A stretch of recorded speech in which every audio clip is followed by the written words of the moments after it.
21 দিনের বেশি কেউ তোমার কখনো বন্ধু হতেই পারে না। 21 দিনের বেশি যেটা হয় সেটা আবেগ, সেটা মায়া, সেটা মোহ। কিন্তু 21 দিনে একটা মানুষকে পুরোপুরিভাবে আমরা চিনে ফেলতে পারি।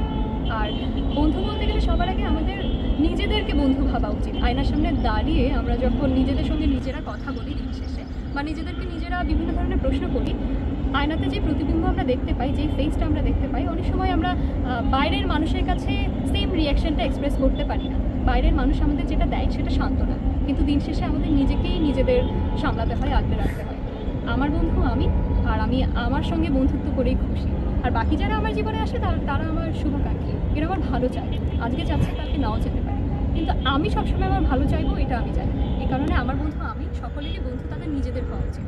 পারিপার্শ্বিক যাদের সঙ্গে আমরা মেলামেশা করি এরা সময়ের সঙ্গে সঙ্গে আমাদের জীবনে আসে, সময়ের সঙ্গে সঙ্গে বিলুপ্ত হয়ে যায়। চিরস্থায়ী বলে কিছু নেই, চিরস্থায়ী কোনো বন্ধুত্ব হয় না, কোনো সম্পর্ক হয় না। চিরস্থায়ী যেটা হয় সেটা শুধু আমাদের আত্মিক সম্পর্ক, নিজেদের আত্মার